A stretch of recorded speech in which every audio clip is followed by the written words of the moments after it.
Civilians, we have a handshakey kind of agreement, a kind of greeting thing. And people, sometimes people say to you, oh, come here, I want you to meet a whole bunch of people. Suddenly you're meeting 8 people all at once. And they all tell you their names. Hi, my name is Steve. Steve. My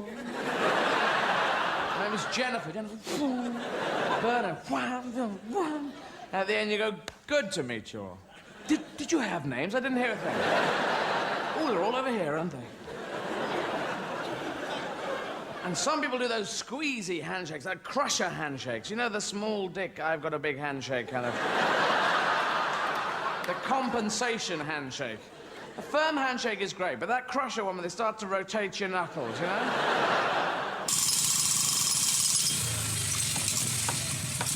Creativity in progress.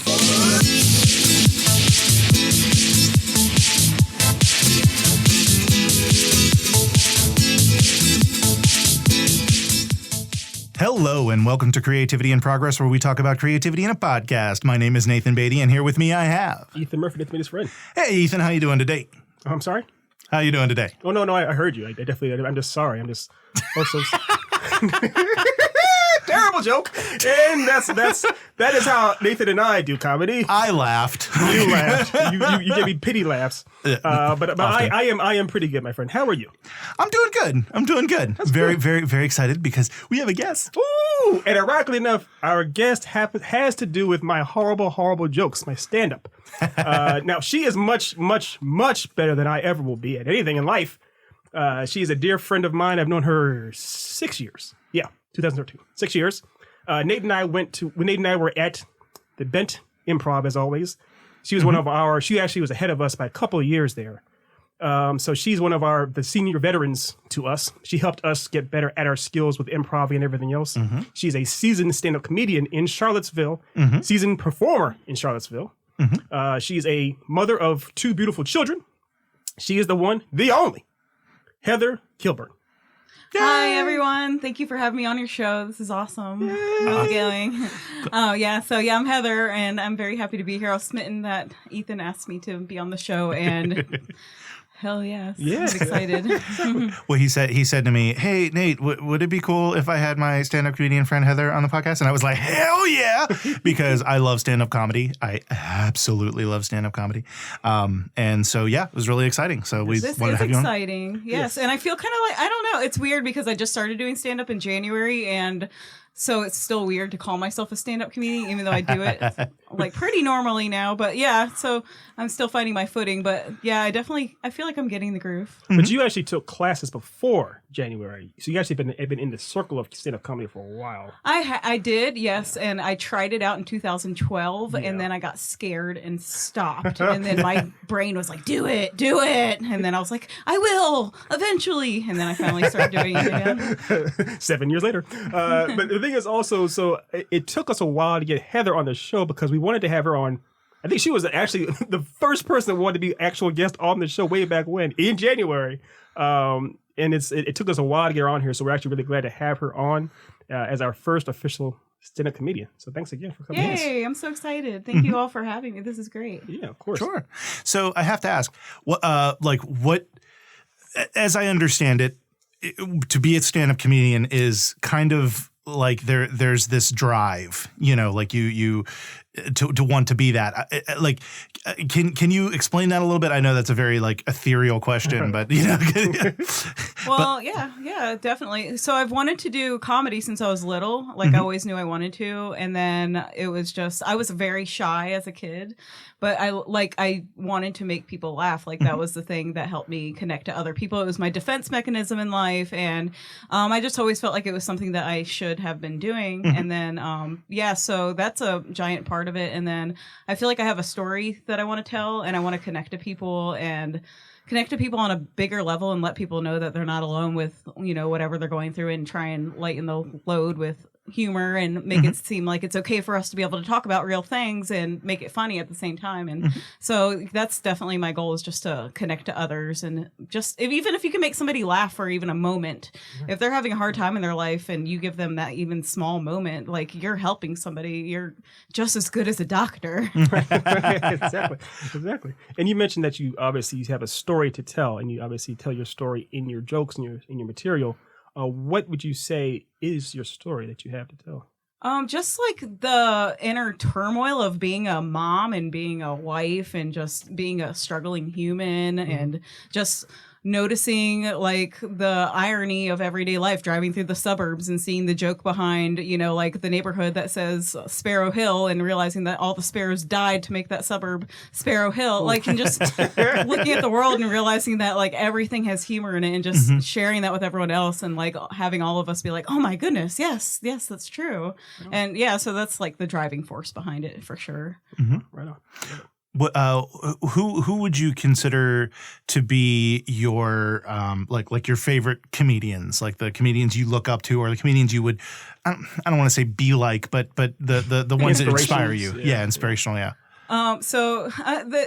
So not their personal life at all, but I do. I know where this Let's is just going. leave their personal life at the door and shut that, and then hammer it and nail it and all that. But yeah, so Richard Pryor definitely is like my dude. Like I connected with his autobiography and like his storytelling, and I mean he was a messed up guy, but like he was honest. I mean he was drunk and high as he told his comedy on stage. Either I'd go to the bars and watch fights. People love to fight when they get drunk.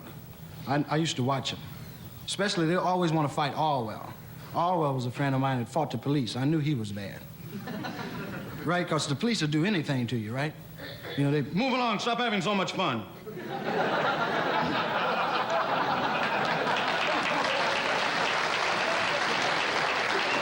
And you always go to bars. When the guys get drunk, they started fighting. Some dudes would really get weird and want to fight women.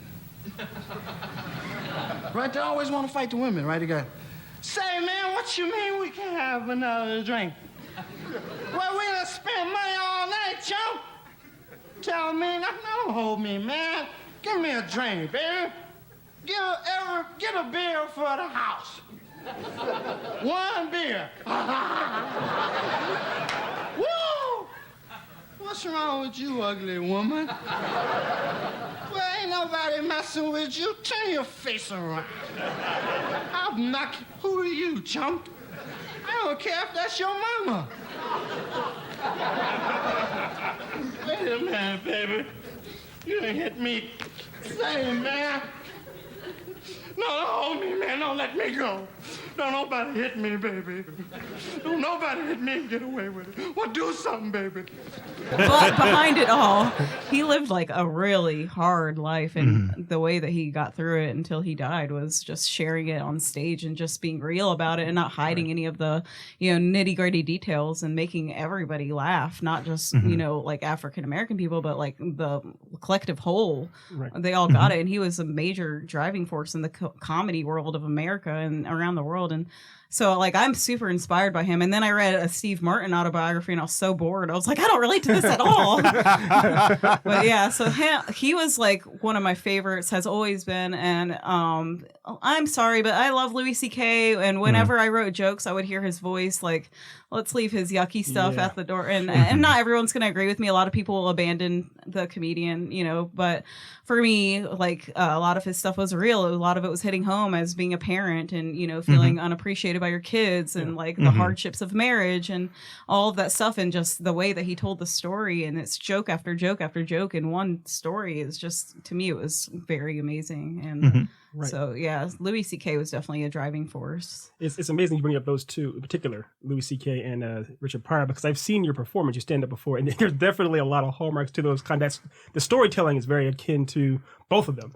And then also, like you said, the human condition, it doesn't matter what race or gender or age, we can all relate to it in some way. And that's where real art comes from that. So it's also that you're pulling from your own story to make that kind of happen. So it's great. I love hearing that kind of stuff. In fact, it's funny you mentioned Louis C.K. because something that I've heard a lot from other comedians about him is that he's kind of the comedian's comedian. Like he was the comedian that all the other comedians would come out from the back and like watch because he made them laugh. I find that very interesting because like I like Louis C.K. He's one of the comedians that I enjoyed. Again, yucky stuff. Door out the door. Yeah. Like it is kind of a shame that he turned into what he was, what he is. But yeah, it's I've always really enjoyed his work, and I just like how you said that, Daisy, because I've always heard of him as being the comedian's comedian. Yeah, definitely. Yeah, and I know those are two like very cliche comedians to look up to, but those for stand up definitely were like my driving forces. And then of course like sketch comedy growing up, you know, the regular SNL, we all know and loved that, and you know like, and then I really like looked up to a lot of the women in the cast and stuff, and just reading their stories and like reading how they turned it into humor, and the myth that went there's a myth that goes around. I don't know if you guys have heard of that women aren't funny, and these women break the mold and prove that, you know, that we can be funny too. Yes, absolutely. And male dominated, and not to be all feminist or whatever, but like it is a male dominated industry in my opinion, and so for me it's just it's nice to be able to, like, just the deeper I get into it, just see that like that's not true. Like we're all funny. I agree. Yeah. Well, it was funny because I got into a discussion with a future guest of ours. I'll leave it up to the guest to figure out who. But he he reached out to me, and he basically was like, and he was debating not necessarily like he was saying women weren't funny, but he was kind of doing the devil's advocate like kind of thing with that. Yeah. And he was comparing Elijah Schlesinger with Louis C.K. Are you familiar with? I know. Yeah, no, Elijah. Yeah. They're about as polar opposite as it could possibly be. Pretty much. Appearance-wise and material-wise. And it was very interesting to me in that conversation because I will admit I actually like Elijah Schlesinger more than Louis C.K. Her humor kind of hits me a little bit better than his. You were so quiet when I said I was a millennial. Fuck you, okay? I am 35. Which means I was born in 1983, which means I am right at the cutoff. Okay, so I am a millennial, but I am an elder. Elder millennial! Wizened. Sage. Yes, gather round the Snapchat, children. I'll tell you the tale of the landline.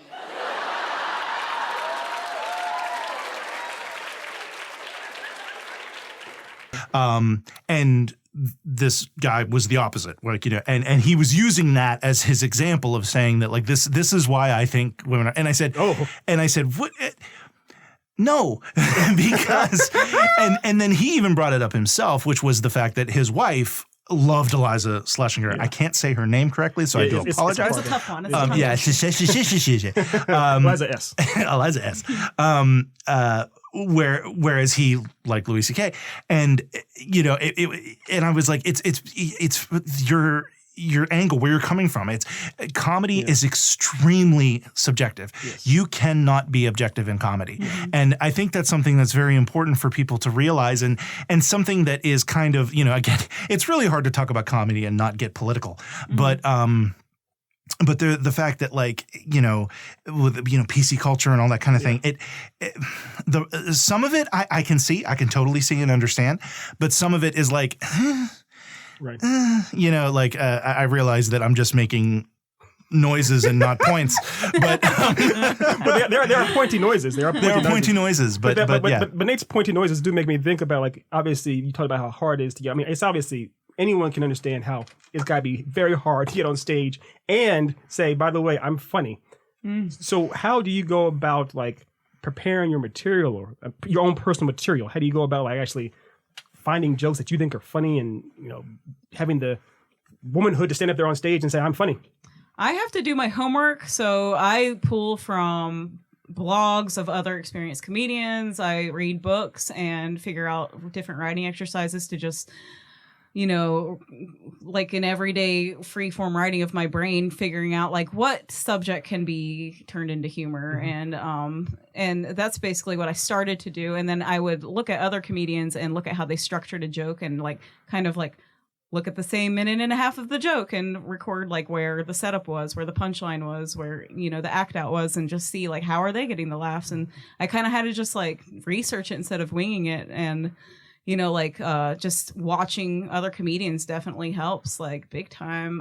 Yeah, and then like having conversations with your friends. What makes them laugh? What makes you laugh? What makes like what's making everybody laugh? And just writing it down immediately as soon as you realize that, and kind of just like documenting what's funny, and that helps me write jokes. And then, you know, when I do those writing exercises, I swear I feel like the spirit of comedy move through me, and then the jokes come, and then some days I try and force it. I'm like, come on, joke, where's the joke, come on, and it doesn't come, and I have to like write down a reminder that it'll come back, like you just have to be patient with yourself. So that's kind of the thing that I'm going through right now. No, I mean, it makes perfect sense, because obviously you said the spirit of comedy, but performing of any kind, and also comedy, it's an art form, and art is very hard to contain or to put in a little box. As far as I'm going to do my art right now from 5 to 6, it comes and it comes. Yeah. So it's very, and in that form, it's so malleable. I can understand why it's, you know, it can be stressful.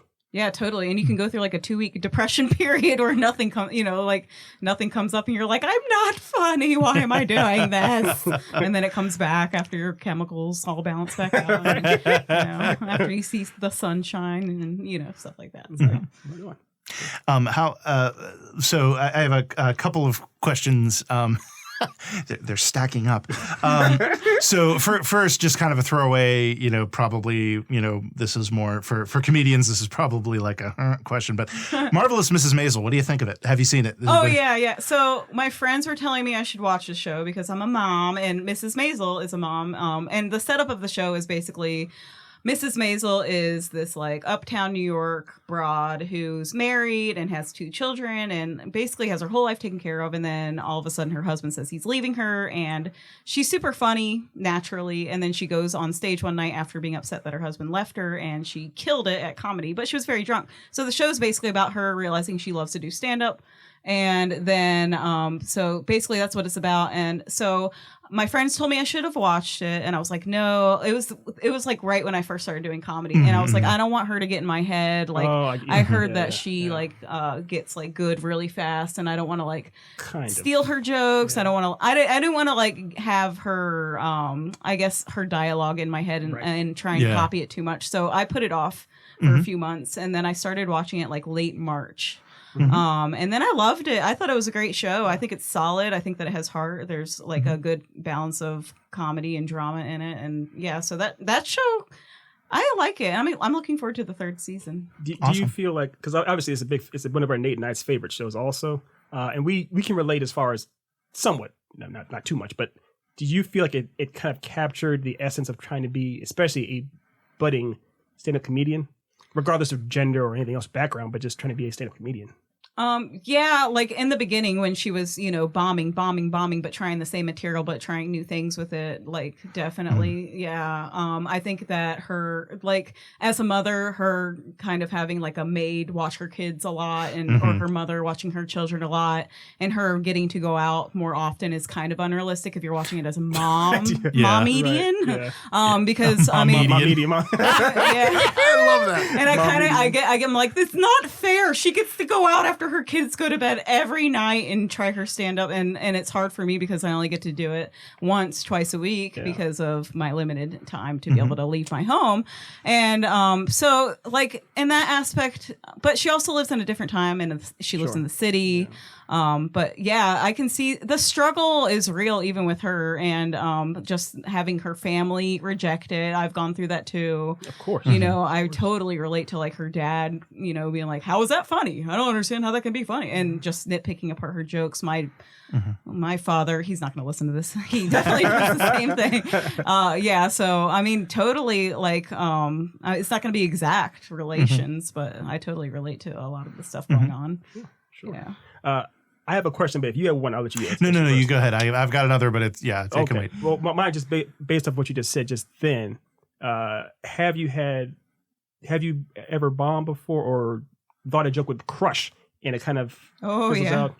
How do you Yes. bounce back from that? Or can you bounce back from that? Yeah, it gets easier the more you do it. Unfortunately, so the first time I bombed was like the 4th or 5th time that I went up, and I mean, my ego was crushed. I was like, how am I going to get over this? Right. And then, but then, you realize that everybody's bombing, even the best of comedians who have been doing this for a very long time, they're bombing. And sometimes you're going to say a joke and it's going to work with the crowd. And then the next time you do the same joke, it's either like you're not believing it, your energy's off that day, or like everybody's energy's off. And then the same joke just gets complete silence. And you just have to accept, like, it's not always going to be, laughter and butterflies and candy canes, so.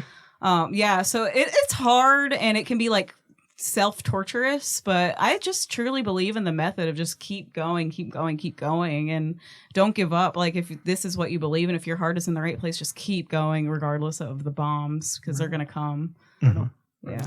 I remember there was a really interesting movie that came out. It had to be around 2003, 2004. Actually, I think it was a documentary on HBO, and they followed a brand new comedian who was trying to make it, and Jerry Seinfeld. Yeah, comedians. Oh, wow.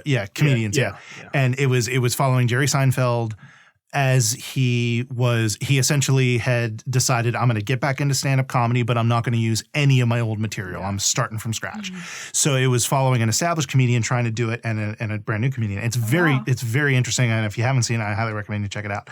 But one of the bits that I found that has always stuck with me is Jerry Seinfeld talking about how he said, it's amazing how there will be a joke that you think is perfect, and you nurture that joke and you care for it and you try to just get it to fly. You try to get it to leave the nest, and it just keeps flopping and flopping and flopping.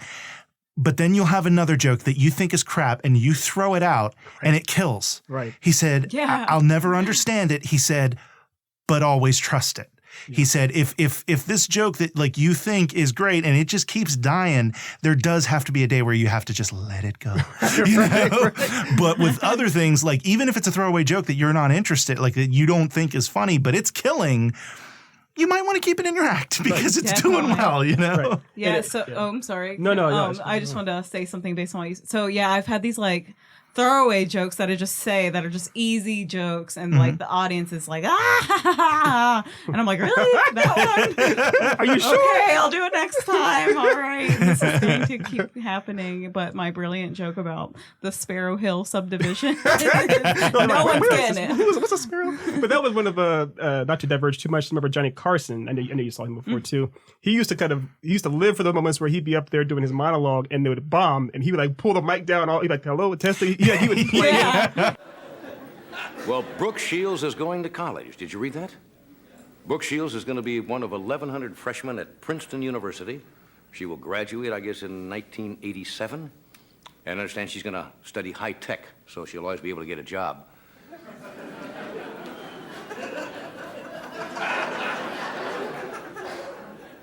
I don't think she's going to have the greatest social life in common.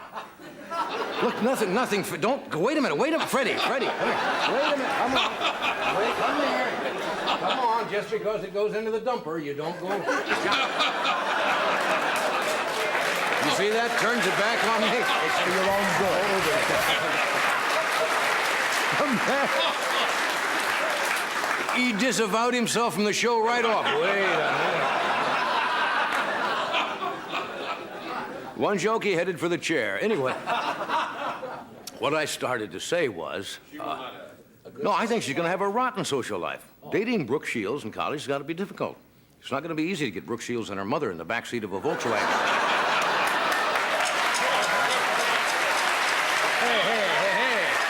You would own it. Yeah, you own it very hard.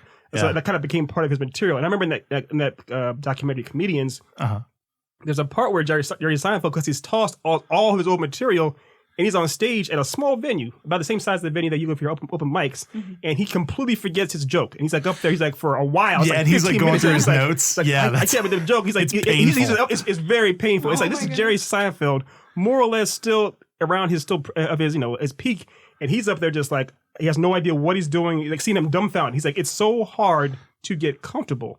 And I imagine it's the same way for you or any. I mean, we've done improv. It's like to be there's a safety net with improv because you're with the group. If I have a really bad day up there, at least I'm with Andy or you or somebody else. We can kind of try to lean on each other.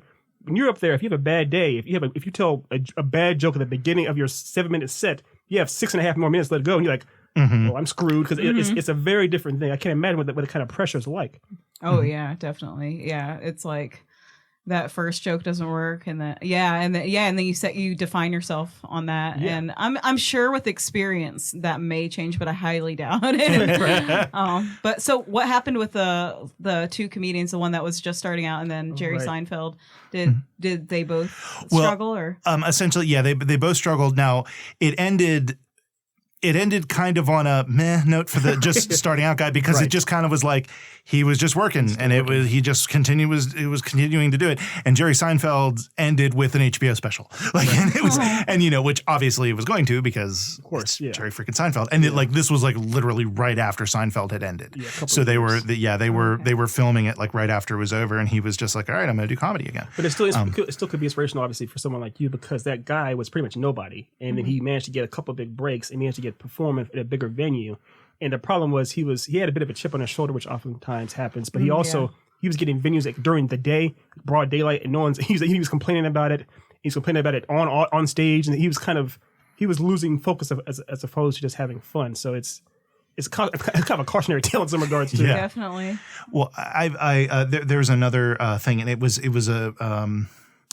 I can't remember what it's called. It's it's actually a discussion. It's another documentary from HBO. With it's Jerry Seinfeld, Ricky Gervais, Chris Rock, and Louis C.K. Mm-hmm. And have you seen that? Yes. The discussion. Yes, yeah. Oh man, it's on YouTube. For our listeners who may not have seen it, it's on YouTube. I think it's like. Comedians or it's not comedian in the cars getting coffee. It's not that.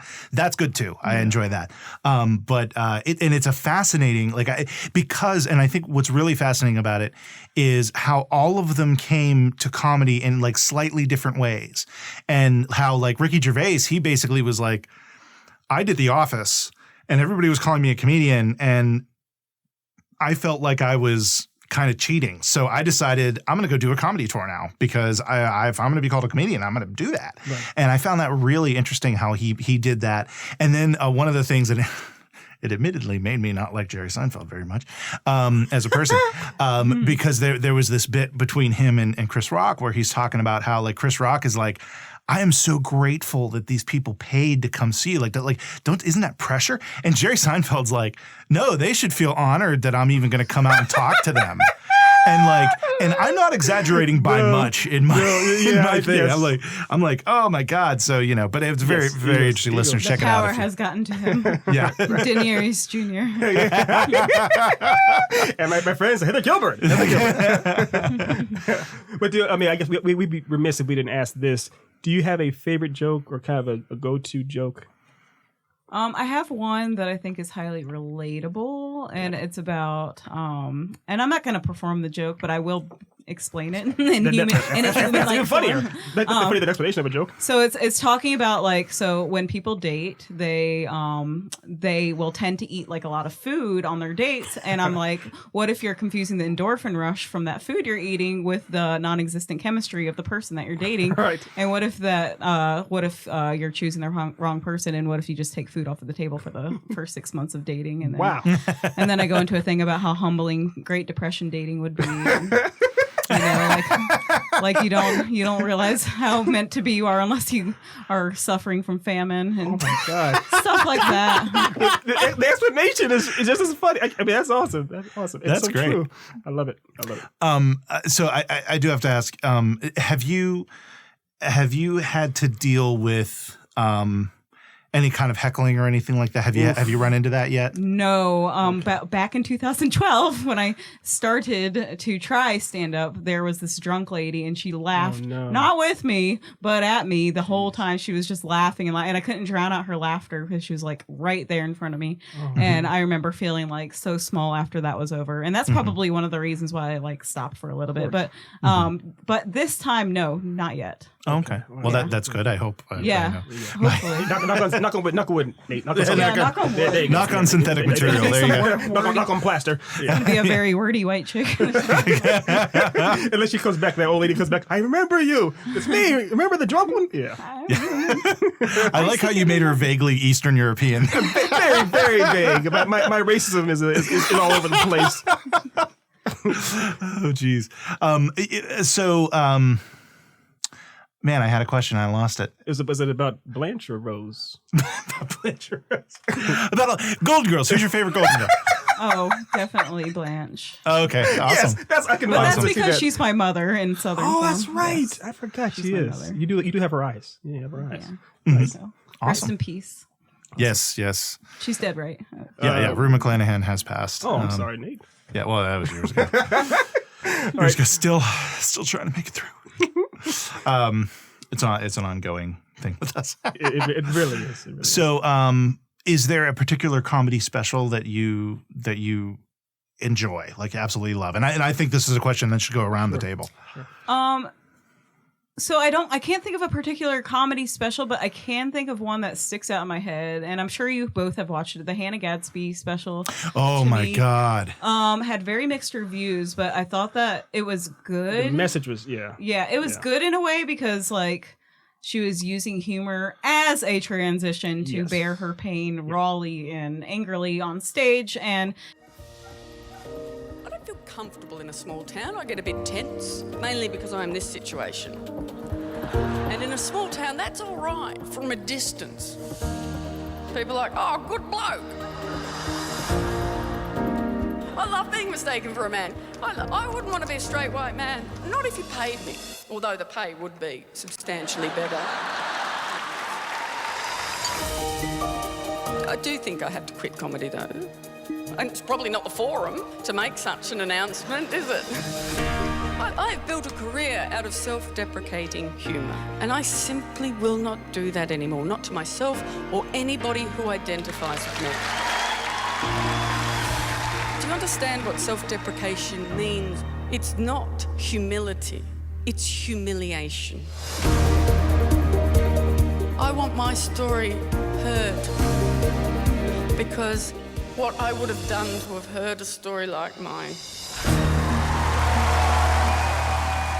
to me it was very interesting because a lot of people wouldn't consider that stand-up comedy but I think that she needed to use that opportunity that she had earned on the stage to pass a message that got through to a lot of people. Yeah. And it was very risky and vulnerable, but I mean I thought that it was good in that sense, like wow, she used this for a good cause. And so yeah, that one sticks out in my mind a lot as one of the most recent ones that I've watched. Yeah, that was very real. I mean, I was like laughing at points, almost crying. It's like that was a very real. Yeah, that was a different special there. For me, so here's the thing. As you said before, separating the art from the artist. You've obviously seen me do this act 1,001 times. The whole Bad Dogma with our mentor Andy. Oh yeah. So we obviously real quick explanation of Bad Dogma. Bad Dogma is where I play a wildly inept God talking to someone from biblical history or whatnot with our mentor Andy Davis.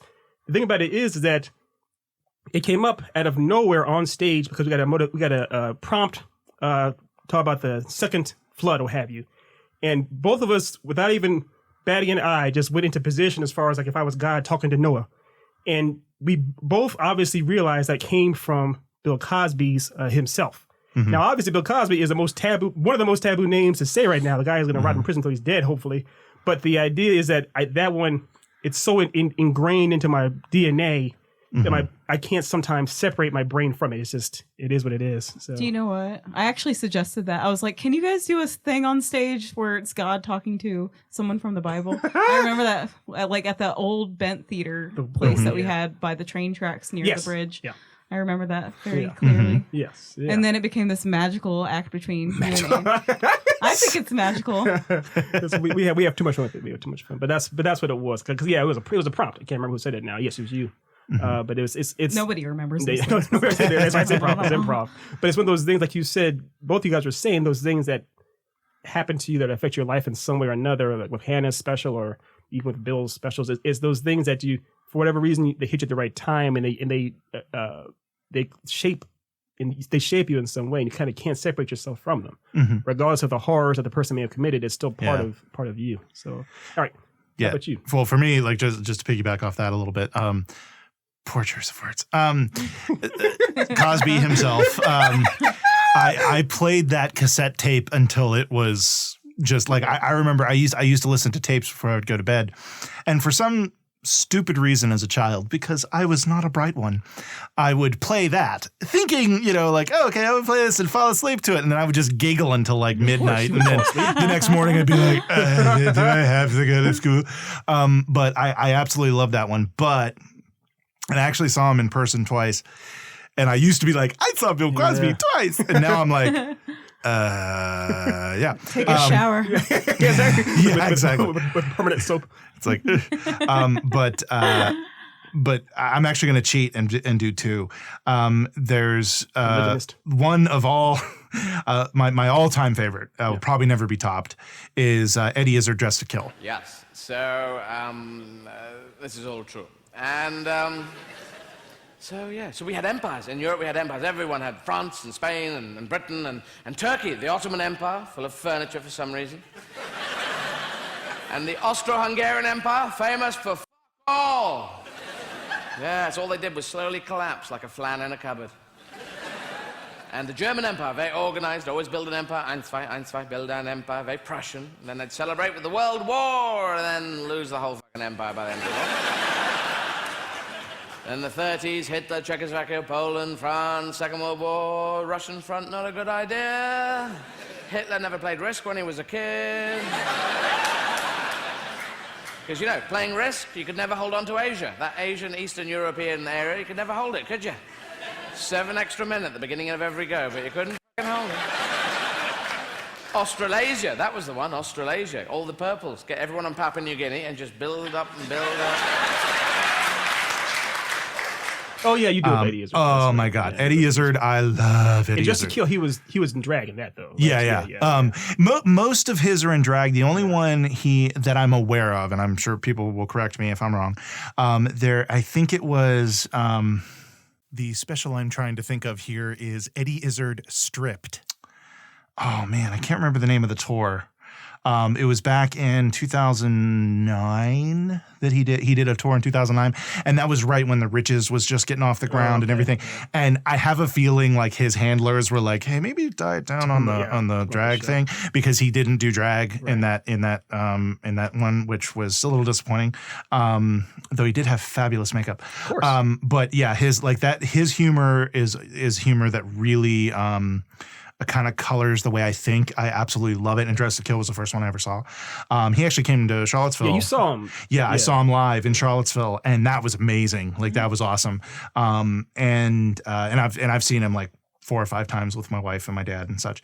But the other one, which was very impactful, and it came out around the time that Nanette came out, was Patton Oswalt. Of course, yeah. The one, I can't remember the name of it, but it was the first one that he did after his wife's death. Yeah. And he did a whole thing. I never saw that. I got to see that. Oh, it's really good. It's on Netflix. But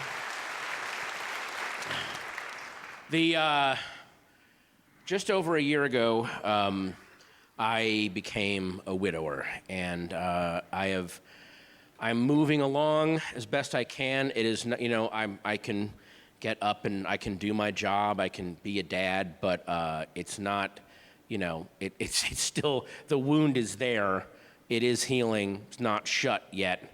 And, by the way, if one more person wishes me strength on my healing journey, I'm gonna throw a balloon full of piss into every candle store on the planet because it is not a healing journey. And calling it a healing journey makes it harder, by the way. When it's 4 a.m. and I'm in the backyard crying and looking at the sky in my underwear, it doesn't feel like I think I'm f***ing up my healing journey right now. If they would call it a numb slog, then I could at least go, I'm nailing it. All right, I'm right where I need to be on my numb slog. And it also, it just, there's no sense to it. It doesn't have, and that was my my wife was a true crime writer and researcher, and the phrase she hated the most was, everything happens for a reason. She's like, no, it fucking doesn't. It's chaos. It's all random, and it's horrifying.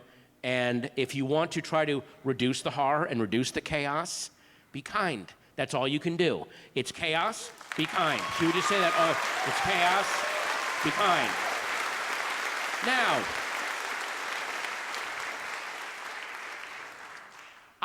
we'd have these huge philosophical arguments where I was like, I don't believe in a intelligent creator per se, but I think that there might be a lattice work of logic and meaning to the universe that maybe we're too small to see. And she was like, sweetie, it's all random, it's all chaos. It's chaos, be kind. It's chaos, be kind. And then we would go back and forth, and then she won the argument in the shittiest way possible. Be ready.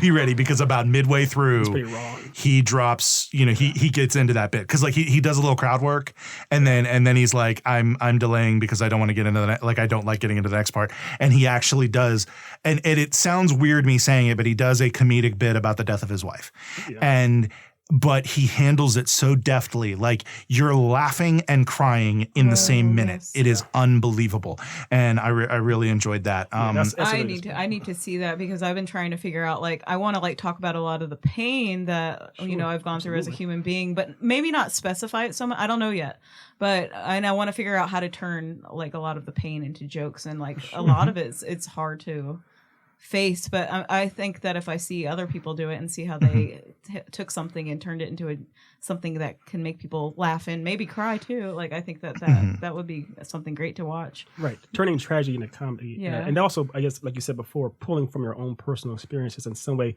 that obviously doesn't hurt you, but can help you be therapeutic. That's kind of part of the therapeutic, point. And connect with the audience without making them want to like go home and cry themselves to sleep. No, well, I mean, I guess in a way it's that opposite effect too. Is if you're sharing your story with them, it may inspire them or help them in some way too. Yeah, So, totally. Right on. Another example that I wanted to give you, and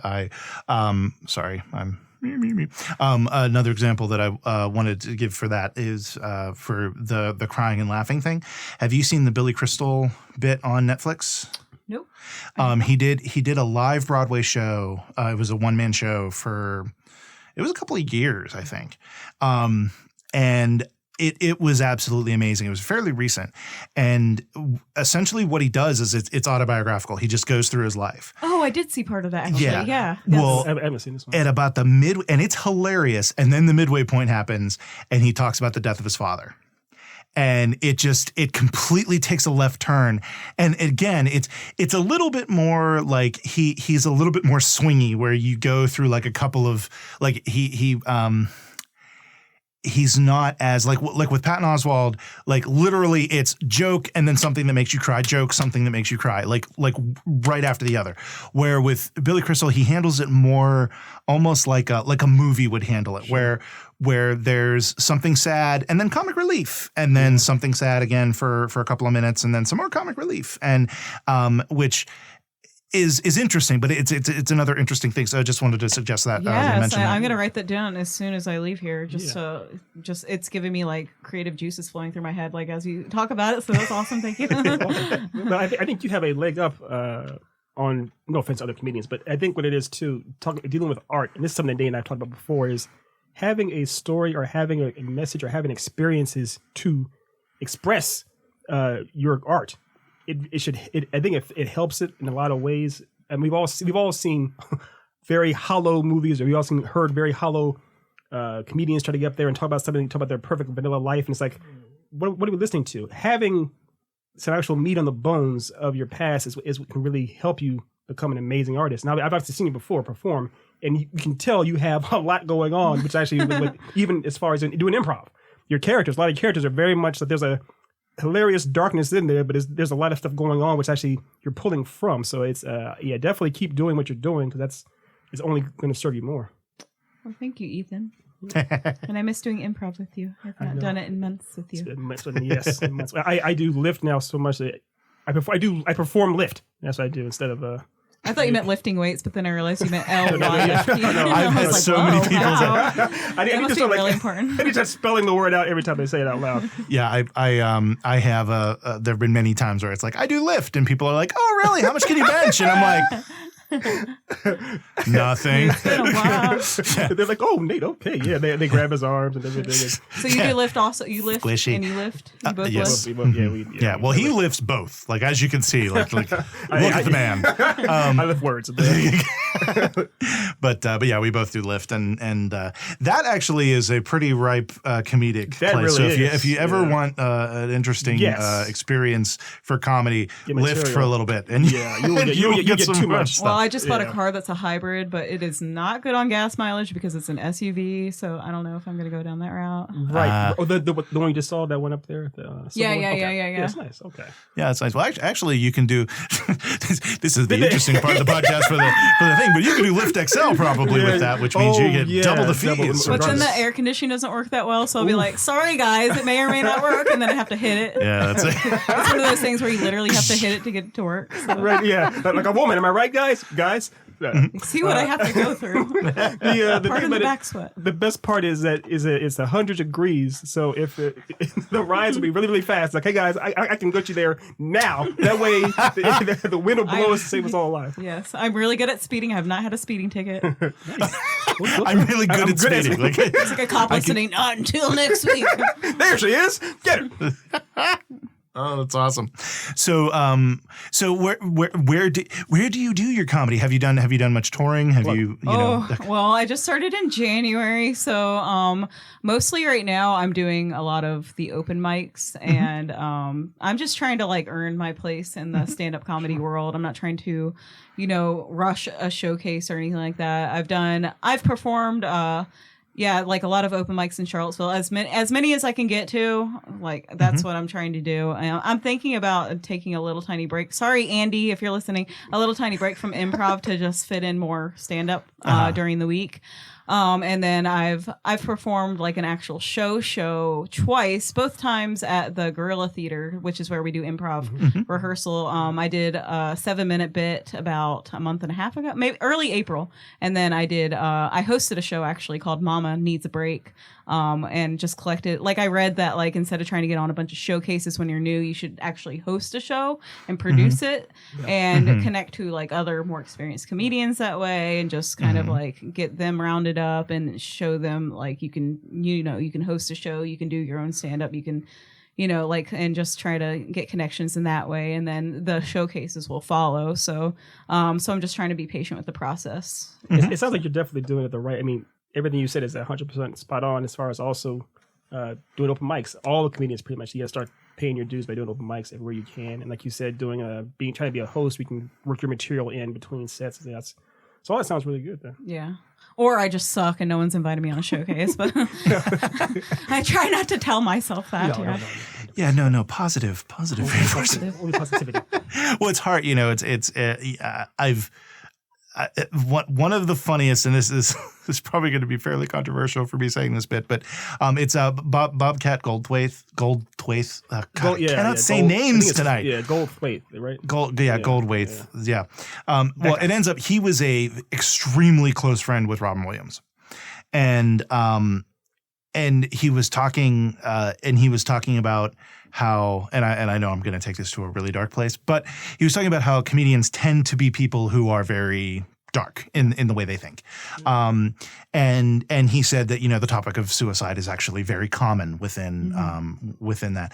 And he made this comment where he basically was like, he said, yeah, we joke about it all the time. He said, but I can't tell media that, it's like he was talking to Mark Maron. So, Mark, Podcast, he's another one he's chipper. Yeah, Jesus.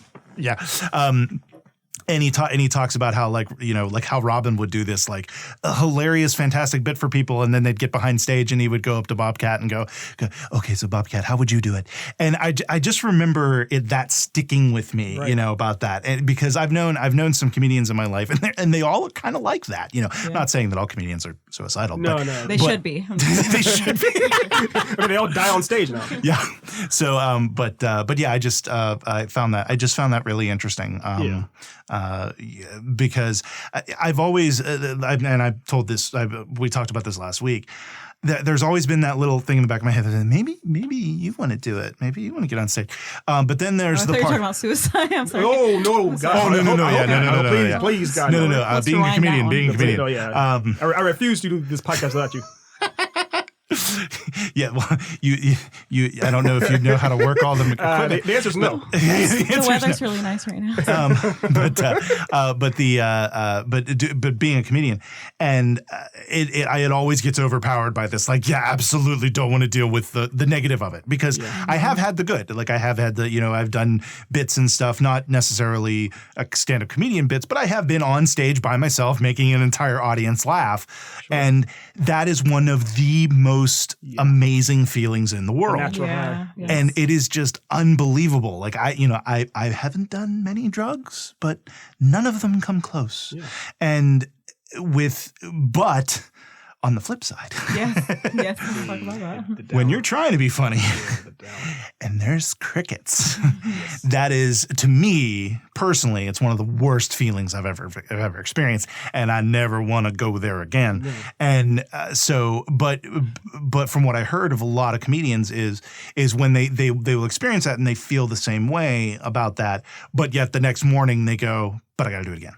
Yes. Yeah. Yes. Is that, and that's how I guess you're in that spot where you kind of you feel the urge, you have to do this. You can't not. If you not doing this is more harmful to you than bombing. Exactly. Yeah. Like the drive has to be stronger than the the urge to give up because your ego says I'm not good enough, and I think that's important, and I think that's what separates the boys and or girls from the men / women. Yeah, So, yeah. That's awesome. I love it. But when we first met you, you were talking about doing stand up then, and that fire never really died out, which is awesome. Yeah, it didn't, and I think that it needed, I needed something to happen in my, something like when I started doing improv, something like kind of shook me up in my personal life to drive me to do that, and I think something personal usually happens for us to like try something outside of our comfort zone. Like something's got to give. I gotta make a new goal and do this or that, or the other. But so far that I'm like, keep going, but check in with me in 10 years. Right. Well, that's the quote. Real quick, just to quote Avatar: the quote. Yes. Not Avatar: The Last Airbender, but quote. You saw Korra. I know you've seen Korra too, right? Yeah, that's my favorite one. Is Korra actually. But to quote Aang in Legend of Korra, he says it's only when we're at our lowest point that we're open to the greatest amount of change. And I feel like that obviously works for the positive. It's when you feel that you're at your lowest point in life, where you have nothing left to lose, that you're willing to do something completely different, something completely new. Totally. Yeah. Awesome. Well, I think that does it. Any other thoughts or things we want to go on before we move to plugging? Not exactly. I was going to ask Heather just real quick. What are in general what's something that makes you just laugh anytime you just think about it, or if you're just in a kind of a sad mood, like something that just kind of can always just make you laugh. A style of comedy or a style of joke or a joke, or what's something that always gets you? Definitely just like when someone does an act out and they're probably talking about like a family member, and the act out is so like they're in it. They're maybe act like at that showcase that I hosted, this dude Brandon Beswick, he acted out a bit about his father, and the way that he projected his dad, and like his face got all red and he was sweating and just really narrating his dad and comparing it to building a porch, just hitting home with like, yes, I'm not alone in the fact that my dad is, he acts superior over us with his life experiences, and there was more to it than that, but like basically when someone can hit the nail on the head with like something that they're going through with their family, like it just and they deliver it in a way where they make the character come alive, and it's always the act out, and then they like hit you with the punchline where they take you in a whole different direction than what your brain's following this act out and this and this story, and then they switch it, and then that's usually like what gets the giggles going. And I'm sorry that's very unspecific, but yeah. No, I mean it works. Yeah, definitely the act out and the idea of relatable with a parent or whatnot. Yeah, I love that. Oh, yeah. I love that. For me, it's something. Oh, I was gonna say, and just like narrating like what goes through all of our heads that no one wants to speak about out loud, like what's going on in our head about like our children or like your spouse or anything, like or embarrassing things. Or, embarrassing things about yourself, little shameful tidbits. I'm not really into self-deprecation too much. Once it's a little bit here and there is good, but like trying to steer away from that. And did I say the word right? Deprecation, or is it defecation? No, it's defecation. No, it's that is definitely a not word, defecation. but that's something entirely different. Defecation is Yes, Should brought my dictionary. Yes. Self-defecation is another kind of niche. Well, I hope you're self-defecating, because if you're defecating for somebody else, I don't even want to know the physics of let's that. not judge. Let's not judge what we do in our private lives, my friend. Human centipede. Anyway, You can make a graphic novel about. But yeah, Don't. But how about you two? What about? yeah, I was what about going you? to say, Ethan, what's yours? For me, it's similar to what you said as far as not an act out, but the idea of a relatability with a parent. Like for me, to this day, the single funniest thing I've ever seen in my life was when my dad. I think I told you this, Heather, years ago. My dad tried to cut the grass, and there was a massive like hornet nest underneath the earth. And I tried to cut it myself, and I was like 10 years old, and I couldn't do it. And I said, Dad, there's a massive hornet's nest behind there. We need to get some flamethrowers and some napalm, something. And he literally patted me on the head and said, there, boy. Walked back there all strong and proud, pulled up his knee-high socks, took the lawnmower and went over it and exploded right in his face and his nuts. And he was screamed so high-pitched that the dogs next door literally turned around. And he screamed for a long time. And still to this day, he gets upset if I bring it up, walks out the room. So that's one thing I always hold on to as far as if I need to laugh at something. I look at my dad's knee-high socks. Can I share? Oh, I'm sorry. No, what you got? When you were sharing your story of your dad, I was thinking about like silent comedies. Another one of my favorites is like it's just all physical. There's this show, Shaun the Sheep. It's a kids show, Yeah, it's and great. it's silent comedy, and it's like I've laughed so hard watching that compared to. But one of the things was my dad was on a dad rant about how he's right and everyone else is wrong, and I will never forget the day that he was like, and I'm right and you're wrong, and then he goes down the basement stairs and he falls, and you hear like a dun-dun-dun-dun-dun-dun-dun. And I just died laughing. I was like, thanks God. You see God's hands like shove him. Just putting out the leg. Take that. All right, Nate, what you got? For me, I'm gonna have to go. It's actually kind of like a silent comedy thing where I love it in any sort of situation where there's something going on. And usually it's it could be kind of funny, but like something going on in the foreground. And then something absolutely silly happening in the background. Particularly if something is just like running in the back. Yeah. Like my personal favorite, there are two examples of this I can think of. One is it was actually a tweet. And so just the thinking of it is what makes me laugh. The tweet was talking about the difference between Marvel and DC. And it was saying, it was like DC movies, serious, brooding. Marvel, running behind him with a lampshade on their head. And just that visual, just like of like Batman standing there and then all of a sudden just, like Deadpool just running in the back, like, woohoo! Just makes me laugh. And then the other example is from a personal one. When we went to, a bunch of friends of mine went to Dave & Buster's. For those of you who don't know, Dave & Buster's is an arcade for adults. And they had a special setup where it was like a Mech Warrior game, and you and a bunch of your friends could get in these like big like pods that made you feel like you were in a Mech Warrior, and it was like virtual reality-esque and everything. And we go in and we're fighting, and and it was me and like 5 of my friends, and we all do it, and we have this great time. And then at the end, they have a highlight reel. Oh. Well, my one friend, John, I don't know what the hell he was doing, but in every shot, you would see 2 people fighting and John running in the background. What? Just running. And like, what was really funny were the mechs like had this like really long jaunt thing. So like the legs were going really high, and it's just him sprinting. And he was like, and we looked at the totals. He had no kills, but he was never killed. So essentially he just ran around the whole arena, and while we're killing each other, and he's just like, woohoo! I love it. That's reminding me. I know Heather has to go because she's a very busy person. We're not.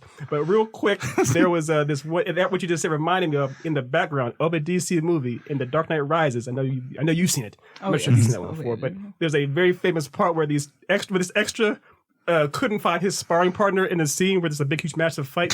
So the actor, so the actor just like, F it. So he's like swinging his arms around, fighting nobody. It's like, once you've seen it, you can't unsee it.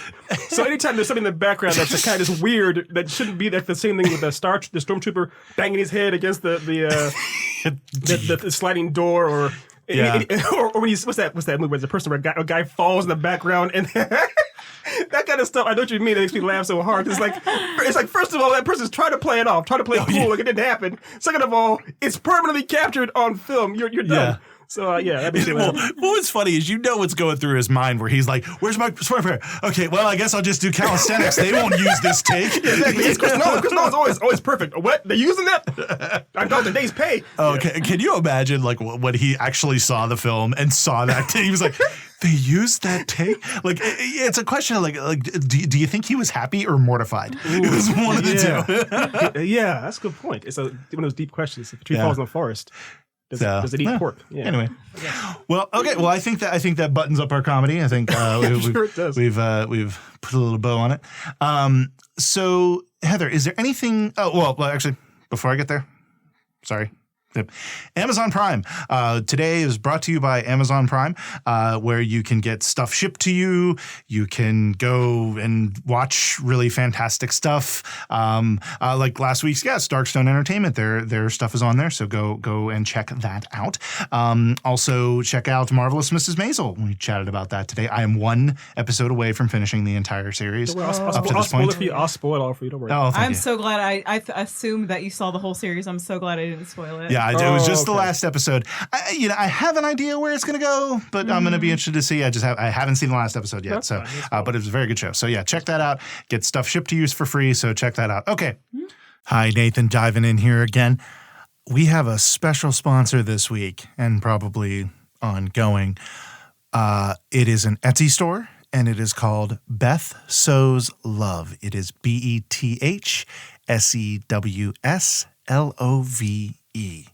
Go on to Etsy.com and search for Beth Sews Love. You will see some fantastic quilts that are made of t-shirts. You can send in t-shirts and they will be turned into beautiful quilts that are made of memories, essentially. And you get it, the Beth Sews Love. Isn't that cute? Also, a new addition to the store is little snack bags that are fabric snack bags to be a little bit more environmentally friendly. So yeah, you want to go ahead and check that out. I think it is an excellent store, and when I saw it, I really, really, really wanted to promote it. So so check that out. Heather, what would you like to plug? Anything anything you want to plug? Oh, anything that I want to talk about right now? Or any shows or anything coming up, comedy shows. So this Friday at 8 p.m. at the Gorilla Theater, which is behind Charlottesville Coffee, which is off of McIntyre Road in Charlottesville, Virginia. We have a improv comedy show, and it's called Scenes from a Hat. It's where it's a spontaneous show where we pull games out of the hat and we play whatever. It's not pre-written. Usually we'll pre-write shows, and this one's not pre-written. We'll just play whatever. We'll play whatever comes out of the hat and make the funnies. Yes. Cool. 8 p.m. Awesome. Very cool. Ethan, anything you would like to? Yes, of course. I'd like to plug Lyft since they are not paying me anything for the sponsorship. No. I like to, of course, always plug. I plug Bent Theater, who obviously is how I met these two wonderful people here. And if you can support local arts, local theater, if you're not in Charlottesville, Virginia, that's fine. Support your local art wherever you are. If there's any kind of improv or stand-up or what have you, support it. I also like to, of course, plug not podcast. We're on the podcast. Plug the website echelongnovels.com. And also one last reminder that we are going to All-Star Comic Con, June 8th and 9th, and it's in Tyson's Corner. And I believe Nate has something to say about that as well. Yes, I do. I will be there. I will actually be at All-Star Comic-Con on the 9th. On Sunday with you guys. Yes. Wow. So I will be at the Echelon G Novels table. You can come and visit. Yes, I was able to get the day pass. So from who? I'm the warden. Got the warden, gave me the day pass. So yes, it was very, very, very, very exciting. And I'm excited because won't have to be around my in-laws. Anyway, who I love. Of I love course. my in-laws. Of course you do. I love them. Exciting. Of course Yes. you. Okay, so Do you have anything you want to plug? oh yes, particularly myself. Yeah, you do. Keep it dirty. Keep it filthy. So you can find me at nathanbeattyvo.com. My website is nathanbeattyvo.com. You can, as Ethan mentioned, go to echelongnovels.com/CIP to check out the podcast. You can also sign up for our newsletter. And you can call us at 434-481-1787 and ask us a question. That would be fantastic. We've had a couple callers. We'd love to get more. So go ahead and call in, ask those questions. You can email the podcast directly at creativityandpodcast. That's still good. That's a still- callback. That's That's a callback I'll give you right that. there. Yeah. I'll still give you. I'll round up for that one. Yeah, a roundup. So yeah. Take 2. Email the podcast directly at creativityandprogresspodcast@gmail.com. And finally, if you would like to donate to the podcast, you can do so at patreon.com/creativityandprogresspodcast. Our intro and outro music is the song Amigos by Platinum Butterfly. He did it! Oh, I'll give you a round of applause. He is happy. Applause, He is applause, happy applause. that I remembered. Yay! Copyright 2015, licensed under a Creative Commons Attribution 3.0. You can find more of their stuff at dig.ccmixter.org. It features Clarence Simpson and Susan. Thank you very much, everybody, for listening today. Y'all have a wonderful day.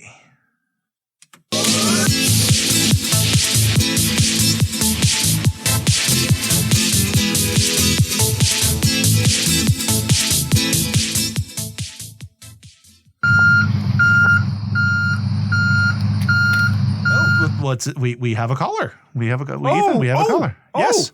We have a caller. Hello. Hello. Hello. Hello. I heard that I can ask questions on this podcast. Yes, ask away. Please do. Oh, wow. Oh, wow. You guys, you sound like men in their 20s to 25s. Oof. I'll go with I assume. what the hell? Yeah. Sure, yeah. I am dead. My What? name is Petronia. I died quite a long time ago, and I have been haunting telephone lines for the past 23 and a half years. So your age is dead? So That you're in is the my age of dead. age, because no one judges you when you say dead. Fair. Okay. That's fair. That's Yeah, fair. Well, I'm honored that to be haunted by you. Yes. It's temporary. Wait. It is a temporary haunting. The haunting is so your death isn't temporary, but the haunting is temporary. The haunting is temporary. The Okay. death, I choose You when choose. it ends. Oh, you choose when the death is. Spoiler alert. Okay. So you're gonna come back? Yeah. I will haunt your dreams. Oh, So this is I say that a lot. so it's a shifting I say from. that a lot. You say that a lot. Okay. Okay. It is my pickup line. That's Oh, it's not okay. bad. I mean, I am fully erect. But real quick. When are you not? Touche. If you don't, Yes. as you can see, if you don't mind me asking, Petronia, how did you leave the mortal coil? Now, they would call me a hipster in 2019 because I made assisted suicide a thing before it was a thing. Oh my goodness. Okay. So you assisted someone else's suicide, and that killed you? Someone assisted my someone- oh, suicide. yeah. Oh, It okay. was my daughter. I'm good at guilting. Oh. I am good at guilting. Wow. And she lives with that pain to this day. Oh my goodness. Sorry, Daisy. Calling out names and everything too. Okay. Oh my goodness. Okay. Wow. So going back to the pickup line. Sorry, I just want to go back to Of pickup. course you do. Haunting your dreams. I haunt always- dreams. yeah, haunt dreams. dreams. How successful has that pickup line been? Yes. I've had a few hits with it. Not as many as one would think, but when it hits hard. Sure. I mean, we're all on Tinder. So you've had a couple of swipe rights. I've had a couple swipe rights, and it's not just the category of men. You can say it to anything. You can Anything. You Okay. can say it to inanimate objects. It does not matter. They do not judge you when you're dead. Okay. Yes, that's true. Ladybugs. Whoa. okay. But I'm sure you went to that That's- immediately, but I'm sorry, I'm lonely. It's never worked with anybody. oh, Petronia. I can't even tears when I cry. It's hard. It's hard being dead. I would imagine. Is it because where would you get the fluids? Like I would imagine the There's- drinking. Oh, will wait just a go minute. right You just through. asked where she get the fluids. You know where she gets the fluids from. Now, initially, when I called, I had a question for you all. If you're Yes. ready. Oh, right. Yes, the question. I forgot. I'm yes. sorry. Question, please. So, do you see the rise of robots taking over in the future? It's a very personal. It's a question that I ponder because I cannot see the future. Very personal. And you guys are nerds. I figured you would know.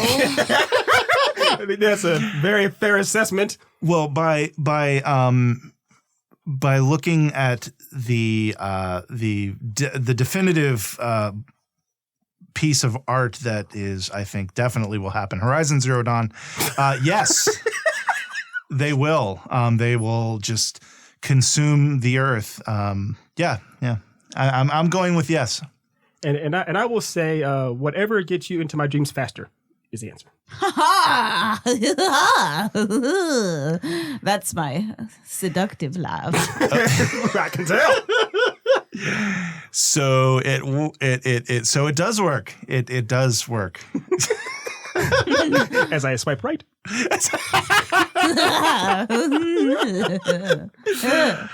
And okay, so we're going to take this offline so that way Ethan can get All the right. phone number I'll see and all you that later. information. Thank you so much for calling in today. That was a very enlightening, fantastic, and slightly disturbing phone call. Thank you. Yes, it was.